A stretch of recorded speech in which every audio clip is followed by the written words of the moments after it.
jagalah kebersihan dengan segala usaha yang mampu kau lakukan. Mampunya harus mampu gitu ya. Kalau sekalinya tuh nggak mampu gitu disuruh ulangin Bel.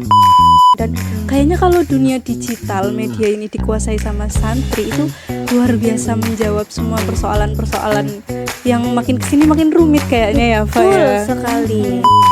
Jadi untuk para santri tunjukkanlah pesonamu dimanapun santri-santri berada, tunjukkanlah pesonamu wahai santri. Wal takum minkum ummatun yad'una ilal khair wa ya'muruna bil ma'ruf wa yanhauna 'anil munkar. Itu kan ya Bel.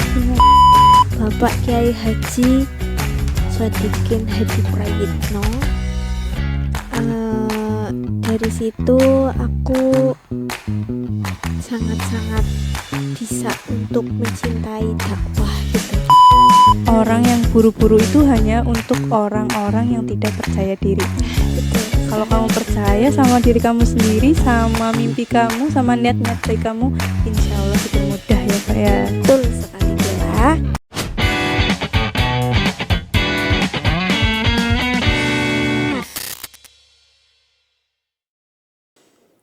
Assalamualaikum warahmatullahi wabarakatuh.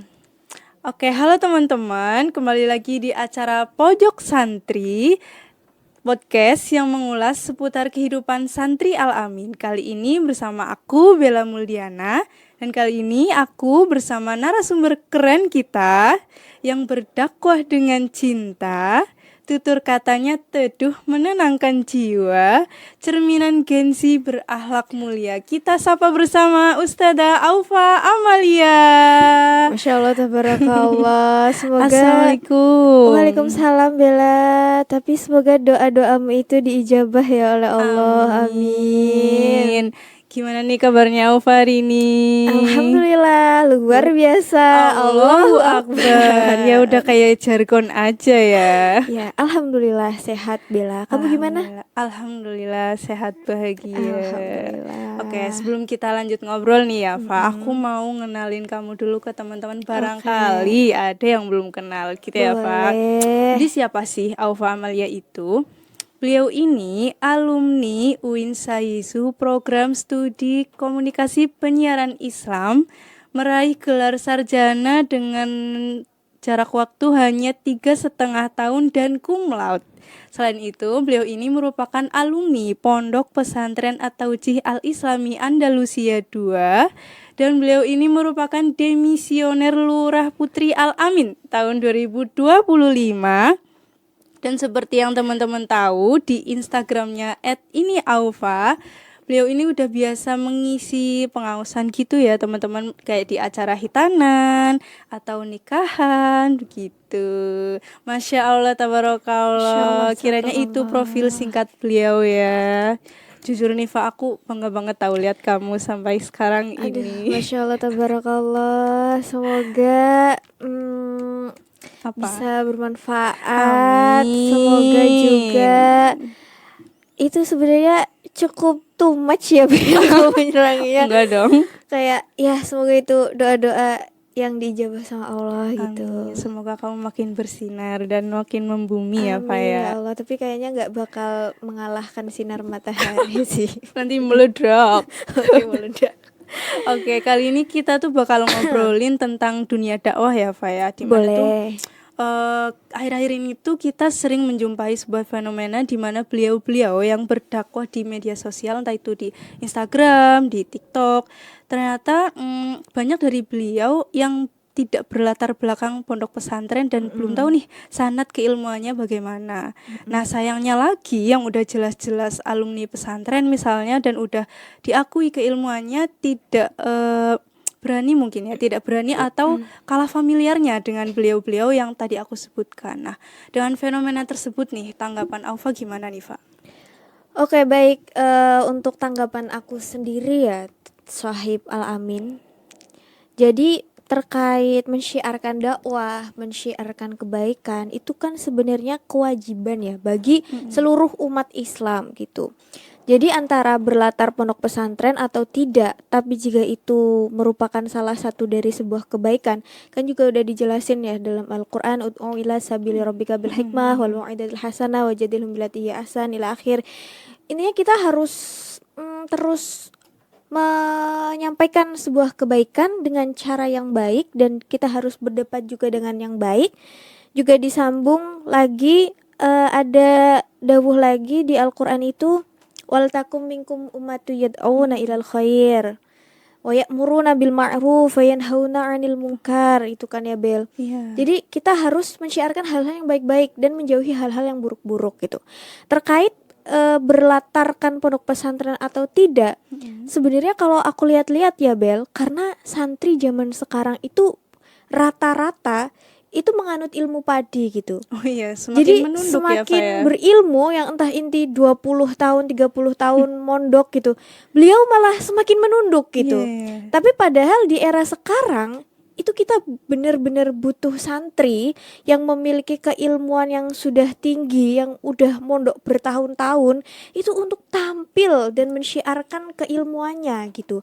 Jadi untuk para santri, tunjukkanlah pesonamu dimanapun, dimanapun santri-santri berada, tunjukkanlah pesonamu wahai santri. Jadi memang kita perlu banget santri-santri yang mensyiarkan hal-hal baik, mensyiarkan dakwah gitu. Dan untuk di era sekarang kan emang eranya digital ya, Iya, Bel. betul. Jadi memang salah satu hal yang paling efektif yaitu di media sosial. Seperti itu. Itu sih tanggapan aku. Ya, intinya berdakwahkan hal baik ya. Kita juga berlomba-lomba dalam kebaikan. Dan kayaknya kalau dunia digital, media ini dikuasai sama santri, itu luar biasa menjawab semua persoalan-persoalan yang makin kesini makin rumit kayaknya ya, Fa, Betul ya. sekali. Jadi para santri, ayolah show up. Show Kita up. kuasai ya. Gitu ya, Fa. Tapi nih, Fa, ngomong-ngomong ya, sebenarnya tuh dulu awal-awalnya kamu menekuni dunia dakwah tuh awal-awalnya gimana sih, Fa? Aduh, kalau diceritain dari awal ini rada panjang ya. Gak apa-apa dong. Gak apa-apa. Ya, biar Oke. kita tahu. Oke, Yeping ini ya. Jadi awal mula aku berkecimpung atau mencelup ya bahasanya. Mencelup dalam dunia Banyumas. dakwah itu pas TK.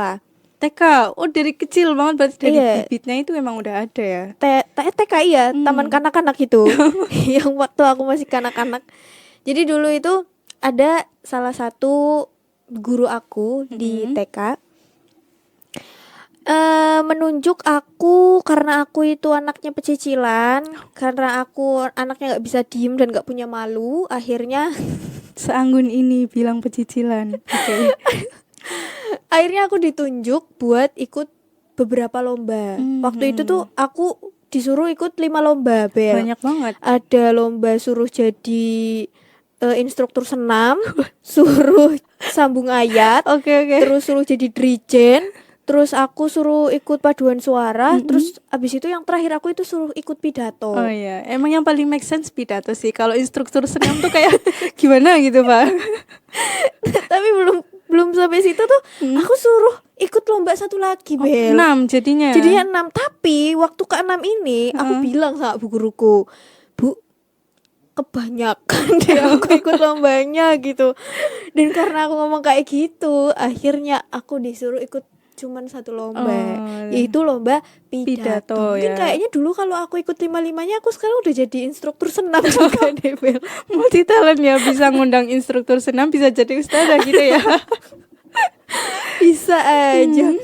Nah, akhirnya waktu itu mama aku disuruh ke TK, dikasih teks lomba pidato itu.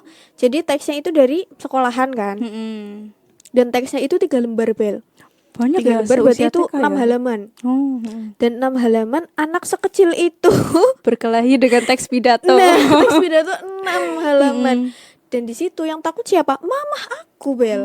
Mama aku takut, ini Aufa bisa gak ya ngafalin 6 halaman buat lomba di kabupaten waktu itu kan. Nah, akhirnya setelah teks itu diterima, anak kecil, yang namanya anak kecil ya udah ya kayak ya udah, aku mah waktu itu enjoy aja, nggak berpikir suruh ngafalin 6 halaman gitu. Akhirnya ngafalin sampai tuh setiap abis subuh Bel. Aku tuh nggak boleh tidur sama mama, nggak boleh nonton TV, nggak boleh ngapa-ngapain, suruh ngapain, ngafalin teks. Itu sama mama dites gitu ya? Iya, suruh dihafalin. Sampai aku tuh tempo, intonasi, mimik wajah itu harus puas. Kalau nggak pas ini dimarahin sama mama aku.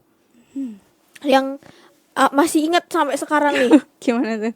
Jagalah kebersihan dengan segala usaha yang mampu kau lakukan. Mampunya harus mampu gitu ya. Kalau sekalinya tuh nggak mampu gitu tuh disuruh ulangin Bel. Tapi memang dalam dunia dakwah pidato gitu emang artikulasi intonasi penting kan ya. Sangat-sangat penting. Ya, maka dari itu mamaku tuh gak kayak gitu. Ulangin lagi. Mampu kayak gitu.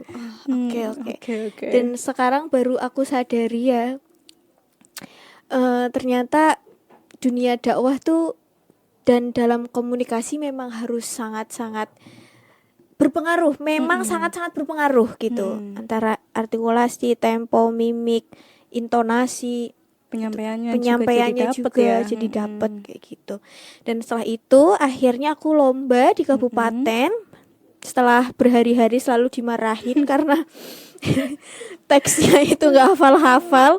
Tapi memang didikan mama aku tuh gualak dalam mendidik tapi lemah lembut dalam bersikap. Itu mama aku banget ya. Iya.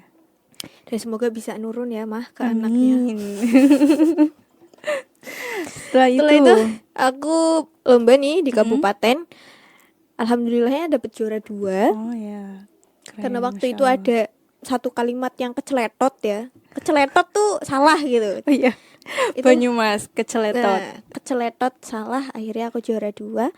Dan setelah itu aku kan juga TPQ ya dulu ya Bel, di TPQ Alihwan Sidamulya. Dan pas di wisuda itu tuh aku disuruh ngisi. Suruh ngisi dai juga itu, dai cilik juga gitu ya. Dan setelah ngisi di wisudaan TPQ, aku sama ustadku di TPQ itu namanya Pak Tarwan, itu aku suruh ngisi lagi di Gemawang. Oh ya, sebuah lokasi. Masih tetangga desa lah. Oh iya. Setelah di Gemawang, aku diajak lagi suruh di Kemantren. Lah di Kemantren ini aku ketemu sama ustadz yang masih saudara juga sama ustadznya. Di situ aku digembleng buat ikut ngisi acara sama beliau. Dan dilalahnya ternyata ustadz ini itu masih santrinya Pak Kiaiku. Pak Kiaiku itu Pak Deku juga. Beliau almarhum pengasuh Pondok Pesantren atau Labah Karangrau Banyumas. Dan sama Pak Deku inilah aku dibawa kemana-mana. Diajak tausiah gitu ya. Iya, rihlahnya dakwahnya beliau kan emang udah sampai mana ya? Banyak lah, Banyumas, Banjar, Purbalingga, Kebumen. Ini ya lingkup Barlingmas cakep. Walaupun aku nggak diundang Bel, aku dibawa sama Pak Deku itu. Dikenalkan juga ya berarti ya? Iya, disuruh ceramah. Bahkan nggak ada briefing sama MC-nya. Ketika MC kepada Romo Kiai Haji Sodikin dipersilahkan ya. Ya beliau Kiai Haji Sodikin Hadi Prayitno. Dipersilahkan gitu. Yang maju siapa? Aku. Itu luar biasa sih. Yang maju aku terus. Itu berarti usia berapa itu? Itu ya dari TK sampai ke SD itu.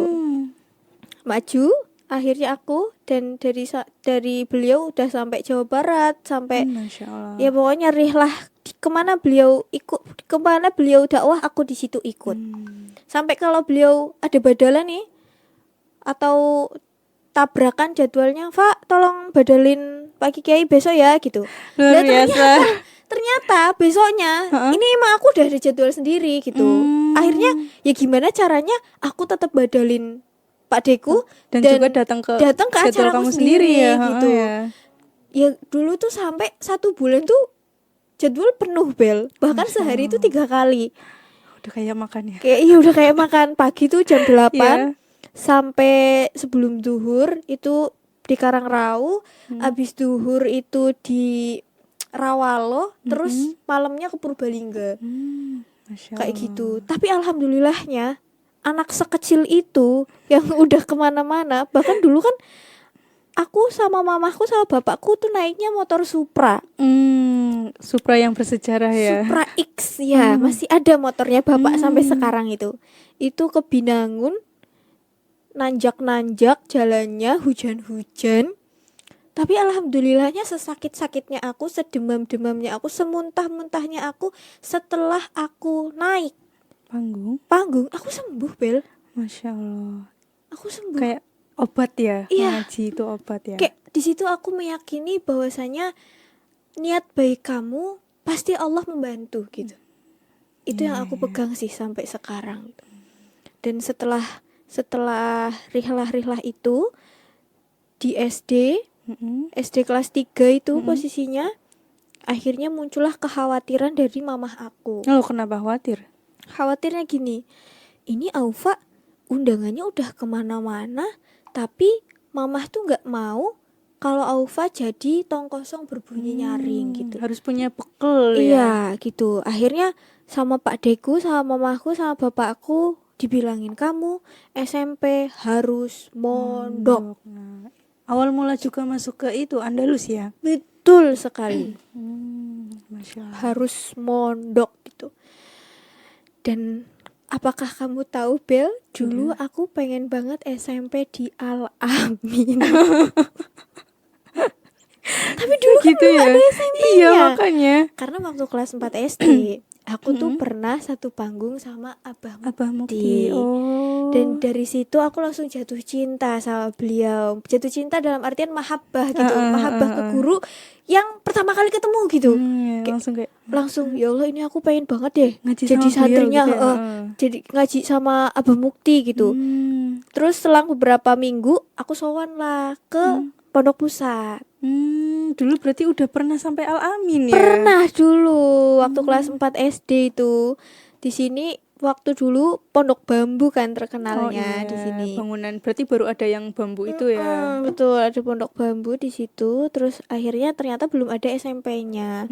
Dan entah bagaimana ceritanya mamahku menemukan pondok pesantren atau di Al-Islami 2 Leler Randegan Kebasen Banyumas.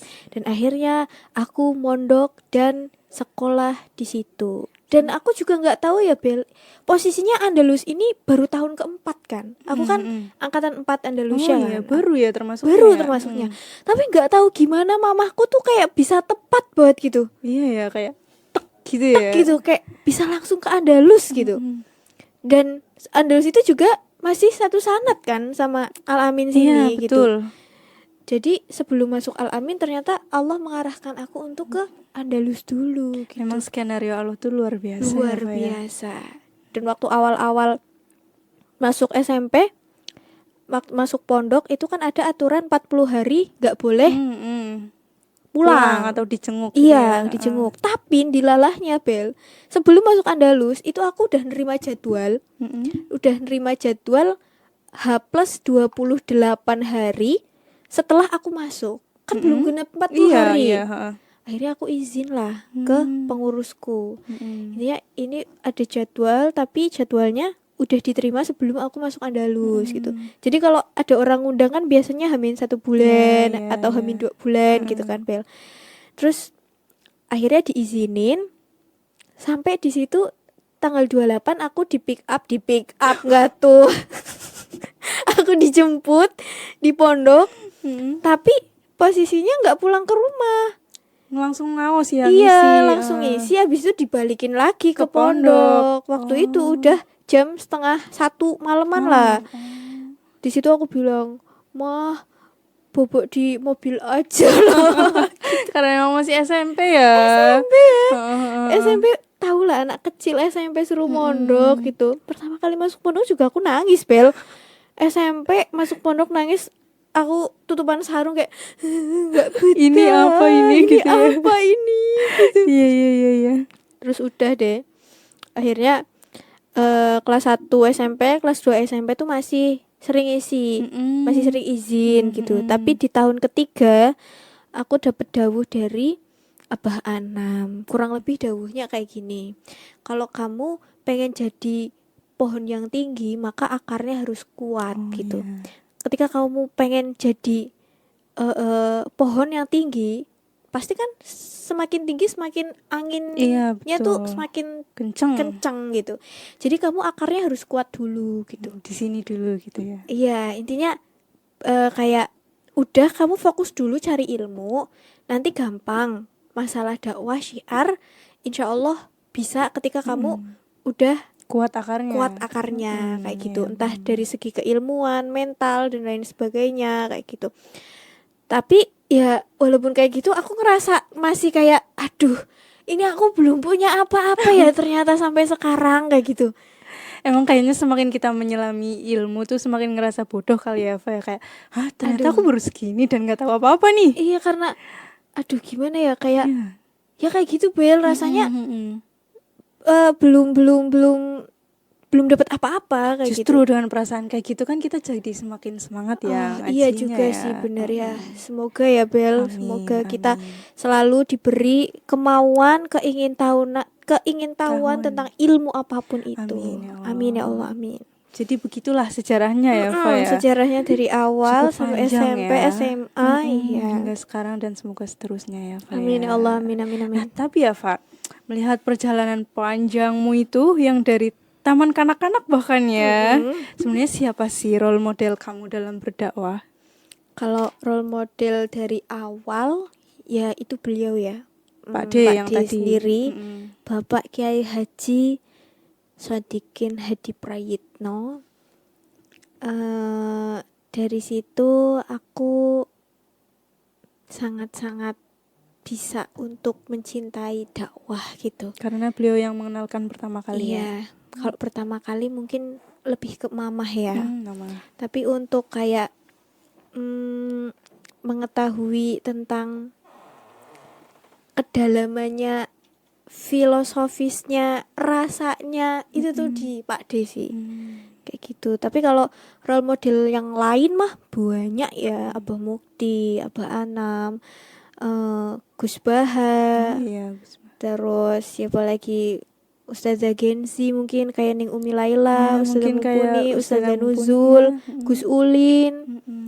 Itu banyak banget. Jadi aku mengambil potongan-potongan dari beliau-beliau ini untuk membentuk diriku. Masya Allah. Karena posisinya kalau plek-ketiplek kan enggak ya, Iya, enggak. Kita emang dalam dunia dakwah tuh ada yang namanya ATM. Apa tuh? Amati, tiru, modifikasi. Modifikasi. Jadi kita enggak seutuhnya ngambil. Apalagi nih Kiai Anwar Said. Oh iya itu. iya, beliau. Itu aku Masya Allah sangat-sangat enak kalau mendengar dakwahnya iya. beliau itu. Seperti itu. Kalau role model kayak gitu sih. Yang membentuk Aufa sekarang gitu ya.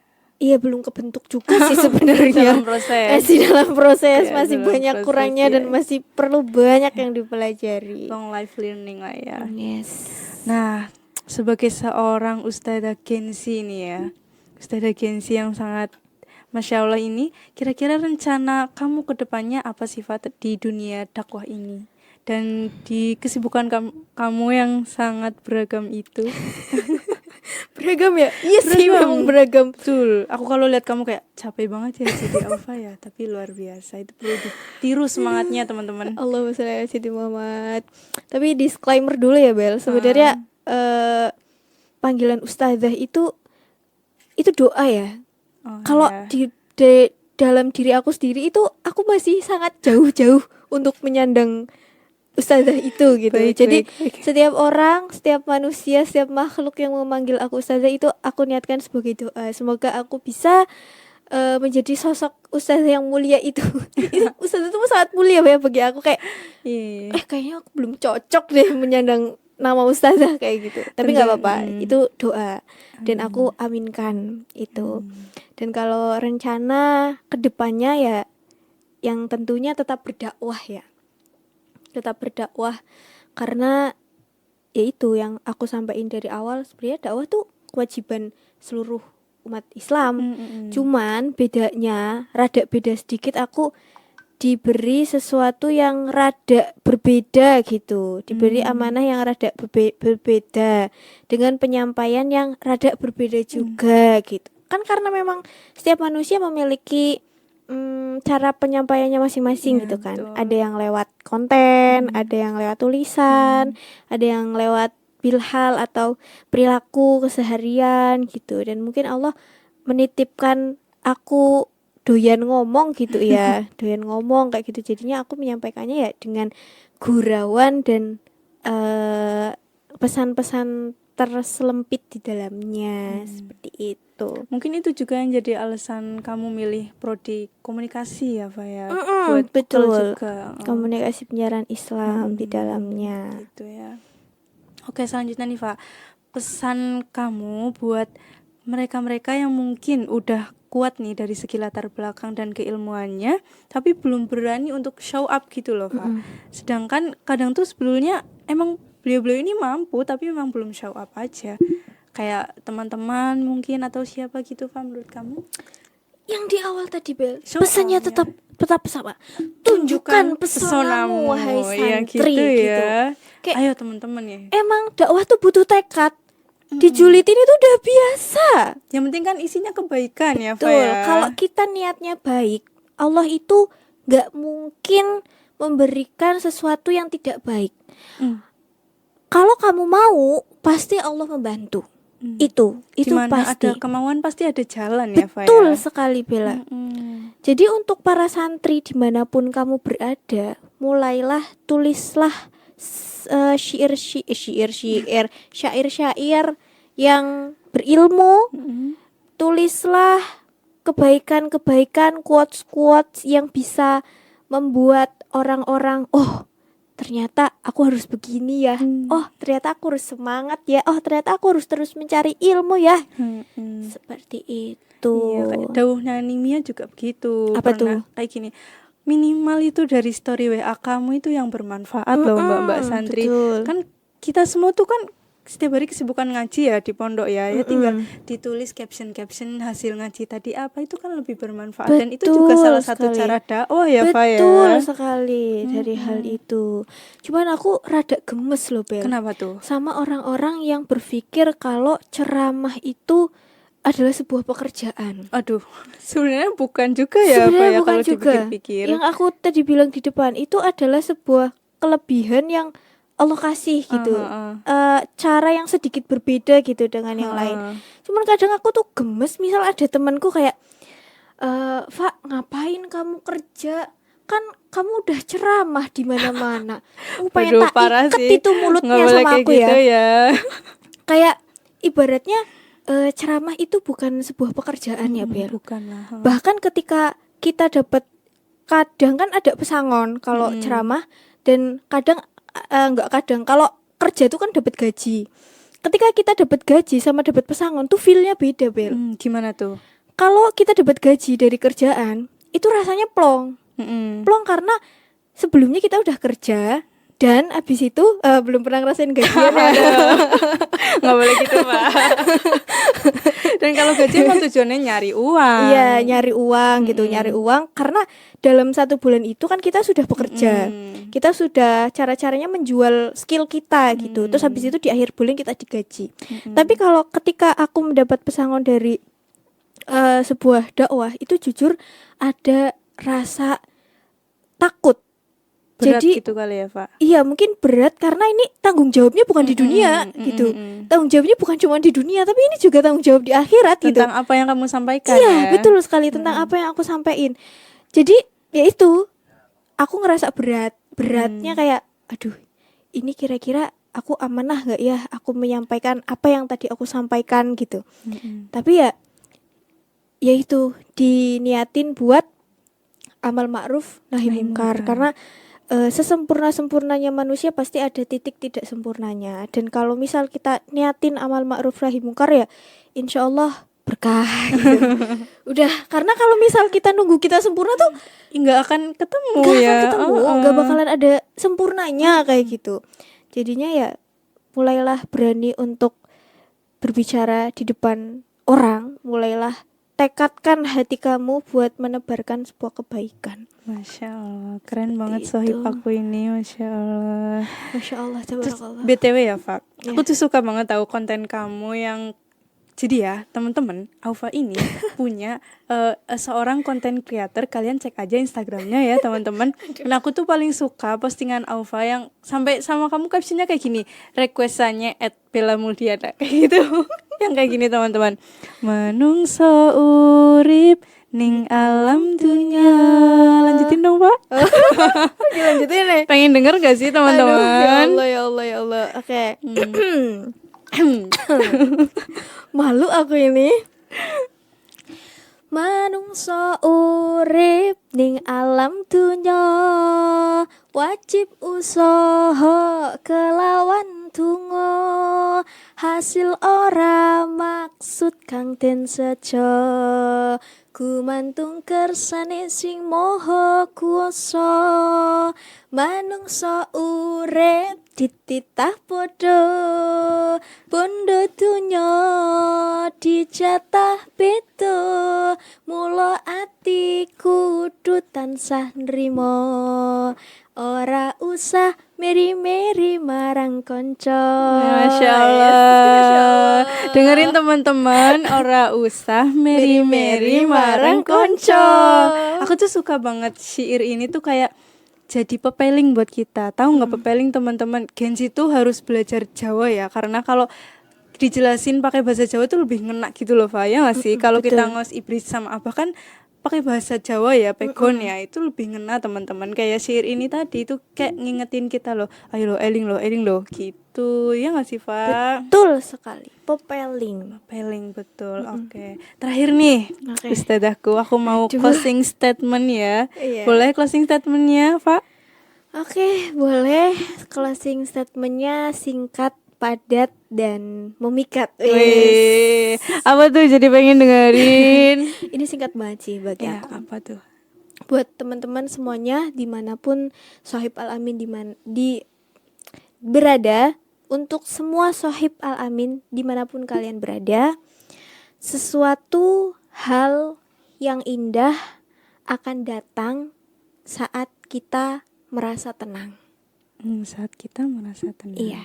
Hal yang indah itu pasti bakalan datang, tapi dalam posisi hati kita merasa tenang. Ketika kamu gerusa-gerusu, ketika kamu buru-buru, ketika hal-hal yang ingin banget kamu capai itu gak bakalan tercapai ketika kamu gak tenang.